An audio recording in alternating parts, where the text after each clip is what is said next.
Greetings everyone, my name is Leah and welcome to the Ctrlart modeling series. In the previous video we've modeled the boy's body and the head. In this video we're going to model what's still missing on the head: eyebrows, hair, mouth and eyes. I am working in program Autodesk Maya 2019, but you can also model in older versions. Remember, you can find and download all of the resources of this lesson in the link in the description.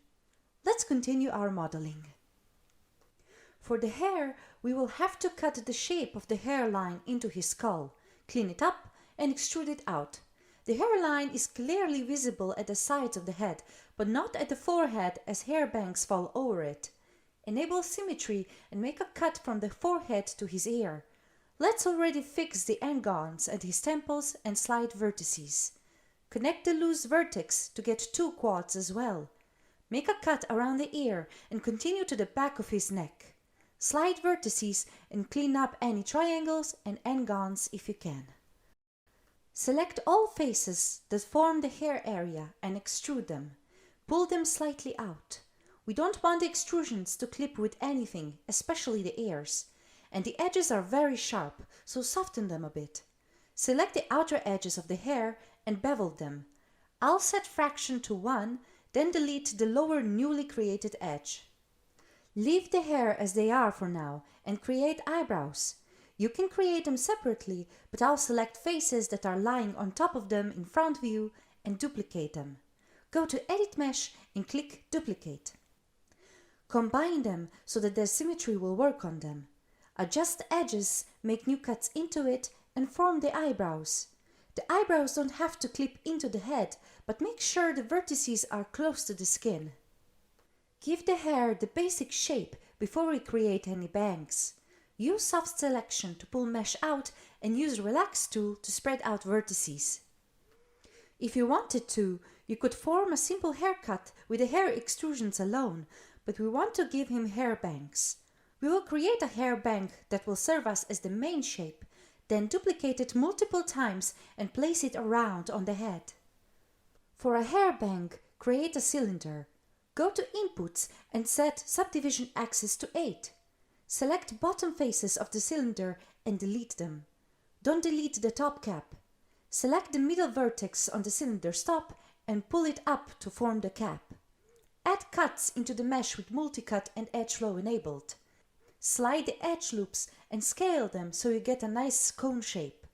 This cone will be the base model for all the hair bangs. Press D to select pivot point and move it to the bottom. Press D or W to deselect it. Move it to the boy's head so we will have an easier time using it. Let's duplicate it. Press Ctrl D. When you duplicate the object, make sure they're not duplicate specials and connect it through instance. Pick a hair bang on the reference you wish to model and shape the mesh. Use scale to fit the size and soft selection to bend it into a pleasant curve.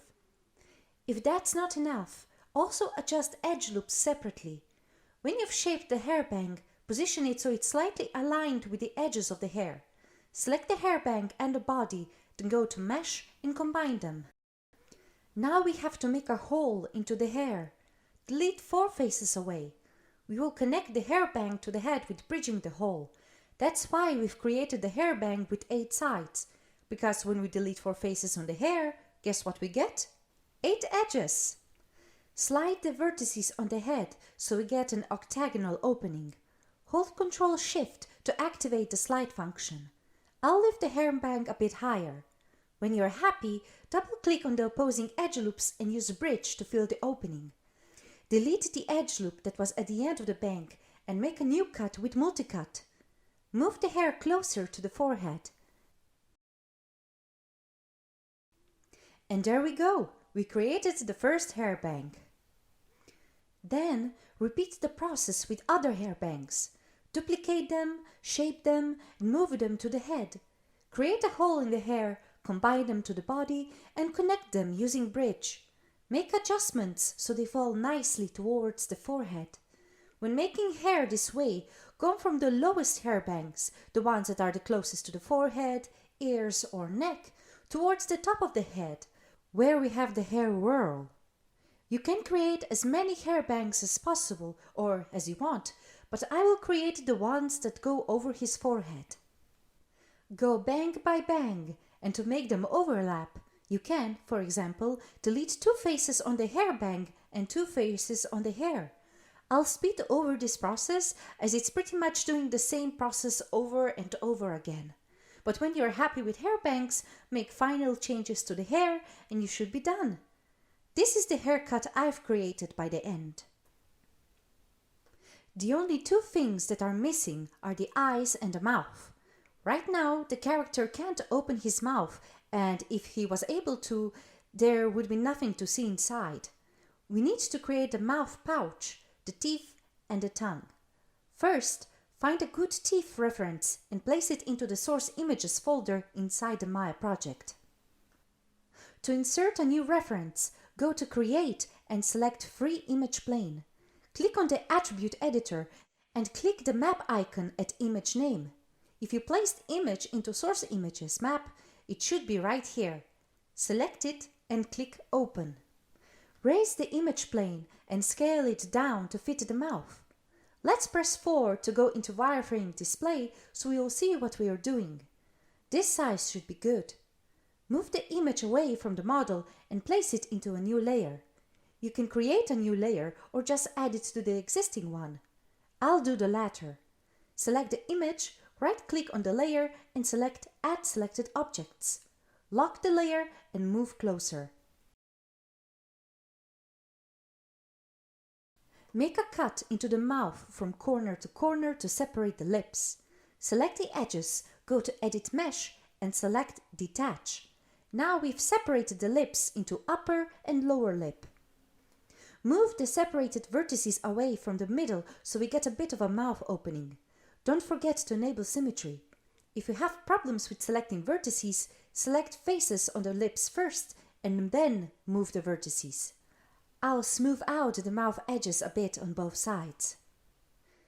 Select the vertices of the lips and move them slightly back. Okay, we made the opening, but we have to create a mouth pouch. To make a pouch, create a cube and press 3 to smooth it. Go to Modify, Convert and select Smooth Mesh Preview to Polygons to apply it. Select the frontal faces and delete them. Then scale the pouch down, but make the back part a bit wider. Move the pouch to the boy's mouth and let's see if it fits. It looks like it's going to be too big. It's okay in width, but it's too long. Move it closer to the opening. Select the face loop at the opening and delete it. Select the remaining 3 edge loops and scale it down with soft selection. Change the pivot point orientation to object. Combine the mouth and the boy and bridge the hole that's between them. Select both of them, go to Mesh and select Combine. I'll hide the reference for now so we can see what's happening. Select the mouth pouch and go to Mesh Display and select Reverse. Select opposing edges on the mouth and the pouch and use Bridge. Make sure that the mouth opening and the pouch have the same number of edges. Enable symmetry and spread out the vertices evenly and smoothen the transition from the lips to the pouch. Add a cut at the start of the pouch so it will be easier to animate lips. At the end, give lips some puffiness also on the inside.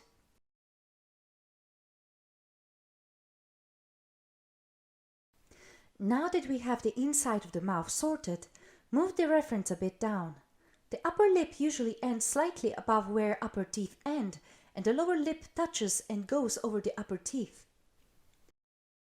For teeth, create a new cylinder. Go to Inputs and change Subdivision Axis to 16. Delete the back half of it as well as the top caps. Scale the remaining strip down to the height of the teeth and into the shoehorn shape. Move it to the teeth and adjust it there. Because we don't have a side reference, we will have to speculate a bit. Let's isolate the teeth. Now the teeth are just a strip. This would have been enough if, for example, the character would be looked at from far away, or we would never zoom close to his face or mouth. But let's model the teeth anyway. Select all faces and extrude them.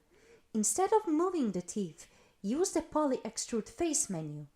Set the thickness of the teeth. I'll set it on -0.05 so the teeth scale inwards. If you did the same, then double-click on the mesh and go to Mesh Display to reverse the faces so they are facing out. I will make the front of the teeth less pointy, so I'll move the edge loop slightly apart. I'll move the reference of the teeth closer to the teeth because we will cut the basic shape of them into this lovely horseshoe. Don't forget to lock the layer again.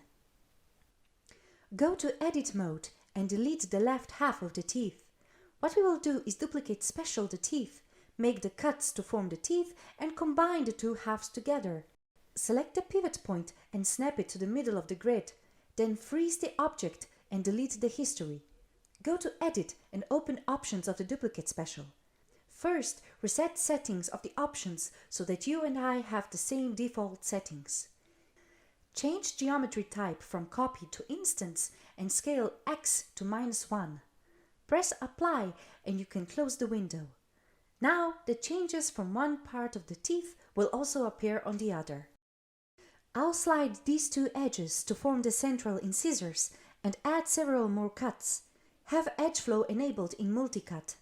These cuts will keep the thickness and the shape of the teeth while we will move these cuts back to form the edges and gaps between the teeth. Select the middle face loop of the central incisors. Move the pivot point to the top of the teeth and then scale them in height.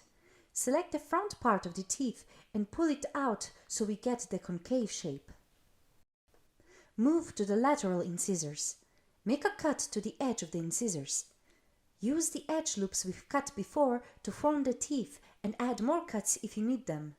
Make sure to pull out the front face to get the concave shape and to move the edge separating the two incisors back to form the gap between them. Form the canines in a similar fashion.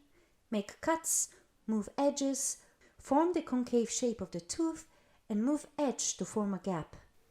We won't form any more teeth after the canines because the molars are so hidden inside the mouth that we would not see them even up close. But still, form the edge between the canine and the molars. Select the edge loop at the molars and bevel it, then position them to the reference. After this, select multicut and make a cut in the middle of the teeth without the edge flow. Scale the teeth a bit. You can change pivot's point position to help yourself to have easier time scaling. At the top, I want them to be slightly narrow. They are the widest at the middle and slimmest at the bottom.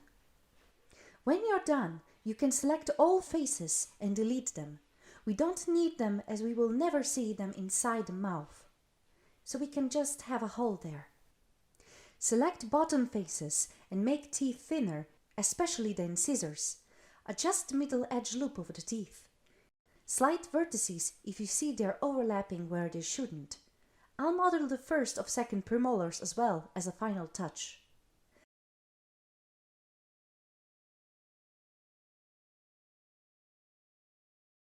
There we go! We have the upper teeth modeled. Model the lower teeth in the same way as we modeled the top teeth. When you're done with the lower teeth, unhide the upper teeth and then select them all and isolate them. Let's see how well they fit. Make some adjustments so that the upper teeth go over the lower ones with as little clipping as possible.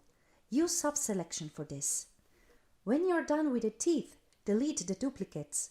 We will create mirrors of them on the other side. Select the upper teeth and move the pivot point to the middle of the grid. Because we already froze the object and deleted history before, we can go to Mesh and open Mirror Options. Reset the settings. Because we will mirror over the X-axis and into negative direction, you can leave the settings alone and just press Apply. Go to the Polymirror window and change Merge Threshold to 0.01. We can select the middle edge loop of the teeth with double-click to see if the vertices are merged. Everything seems okay. Select the lower teeth and straighten the edge of teeth at the grid first. The pivot point is in the middle, so that's fine, but freeze the teeth.